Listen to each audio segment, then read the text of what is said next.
Hello student, I am के सागर from GPS सवार। हम पढ़ रहे हैं चैप्टर नंबर 9 आपदा तुलना। और हमारा टॉपिक है हिमस्खलन। क्या होता है?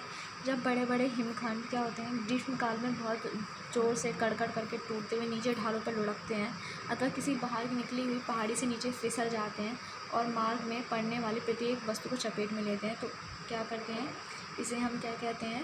हिमस्खलन कहते हैं। इनकी लुढ़कने की गति गुरुत्वीय बल के कारण उतनी अधिक हो जाती है जितनी अधिक इनकी ढाल होगी। कई बार इनकी गिरने की गति 160 किलोमीटर पर आवर से भी अधिक होती है। ठीक है, जब बर्फीली पहाड़ियों की ढाल 30 डिग्री से अधिक होती है उस क्षेत्र में स्खलन की घटनाएं अधिक होती हैं। इनकी अवधि 1 से 2 मिनट तक रह सकती है।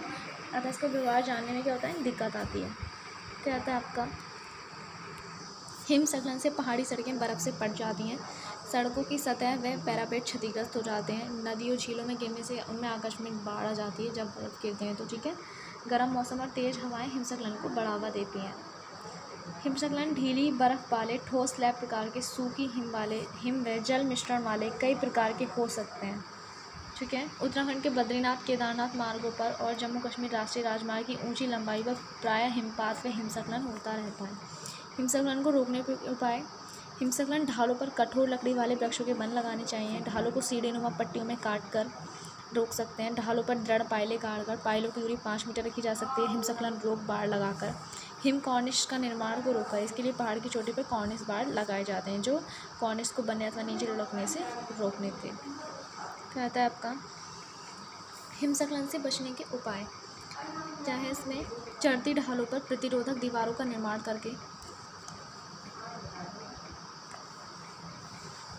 विक्षेपक संरचना बनाकर, जैसे विक्षेप दीवार, लट्ठों या चिनाई की बाड़, तटबंध चैनल या हिमस्खलन खूंटे गाड़कर हिमस्खलन के मार्ग में पड़ने वाली सड़क की ऊपरी ढाल छतनुमा बना दी जाती है।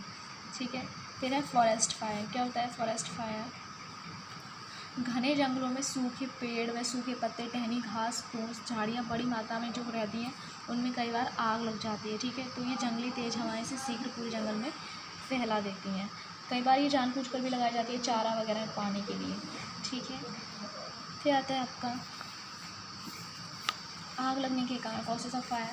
तेंदू पत्ते क्या होता है? जिनसे आपने देखा होगा बीड़ी होती है ना, वो तेंदू पत्ते से ही बनती है। महुआ फूल अथवा चारा प्राप्त करने के लिए जंगल को आग लगा दी जाती है।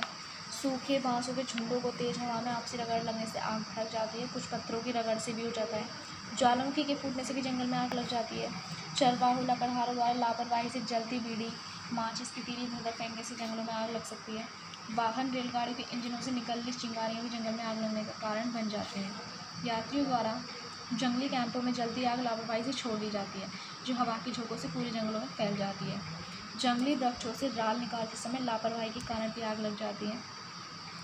फसल काटने के बाद किसान लोग प्राय झाड़ फूस को निकालने की बजाय इसमें आग लगा देते हैं जो अनजाने में बेकाबू कर पूरे जंगल में फैल जाती है। फिर आता है आपका प्रिकॉशंस। अग्नि के स्रोत पर पूर्ण नियंत्रण रखें और अग्नि के व्यवहार पर कभी विश्वास ना करें। जंगलों में आग भड़काने वाली सामग्री ले जाने पर पूरी सावधानी बरतनी चाहिए। ग्रीष्मकाल में जंगलों में सूखे पत्तों, जड़ों के ढेरों पर नज़र रखें। जंगल में जाकर कैंप लगाएं तो जल्दी आग ना छोड़ें। वन में आग लगने पर उस क्षेत्र में इसे गाँव व लोगों व पशुधन को सुरक्षित स्थान पर पहुँचा दें। अग्निग्रस्त क्षेत्र ब्लॉक के चारों ओर घेरा बनाकर उसमें झाड़ फूस हटा दें, पानी भर दें। इससे आग उस ब्लॉक तक सीमित हो जाएगी। यदि आग नियंत्रण से बाहर है, अग्निशमन दस्ते की सहायता लें। घने जंगलों में कारखाने, तेल भंडार, रासायनिक प्लांट या ईंटों के भट्टे स्थापित ना करें। ऊंचे भवनों में अग्निशमन के लिए सभी आवश्यक प्रावधान रखें। नगरीय अग्नि के लिए सावधानियाँ। घरों में आग पकड़ने वाले द्रव्य, पेट्रोल, गैस, तेल खुला ना रखें। अग्नि स्रोतों से दूर रखें। घर से बाहर जाते समय सभी विद्युत गैस उपकरणों के स्विच बंद कर दें। एक प्लग पर अधिक सॉकेट ना जोड़ें। बीड़ी सिगरेट पीते समय सावधान रहें, बाद में बुझाकर फेंकें। घरेलू पानी की छोटी टंकी भर कर रखें। आग लगने पर प्राय नगर पालिका के नलों में पानी नहीं होता है। आग लगने पर भवन से सुरक्षित बाहर निकलने के रास्तों का पहले से ध्यान रखें। एक जिम्मेदार नागरिक की भांति आप फर्स्ट एड का प्रशिक्षण लें। व्यावसायिक केंद्रों में आग, आपको पता है गुजरात में 2019 में एक आग लगी थी एक कोचिंग इंस्टीट्यूट में। तो वहाँ पे क्या हुआ था, बहुत सारे स्टूडेंट मर गए थे जिंदा जलकर। तो उसके रीज़न्स क्या थे? कुछ तो ये है कि जो आग लगती है तो हमें पता ही नहीं होता है कि हमें करना क्या चाहिए। ठीक है, फर्स्ट ऑफ तो क्या, अगर कहीं पे आग लगे आपको निकलने का कोई भी नहीं दिख रहा है तो आप क्या करें, वहीं पे ज़मीन पर लेट जाएं। आपका कोई भी कपड़ा जो पानी से पूरी तरह भिगो लें और उसे मुंह पर रख लें, ताकि बार बार आपको नमी मिलती रहे और आपका धुएँ का ज़्यादा इफेक्ट आपको ना हो।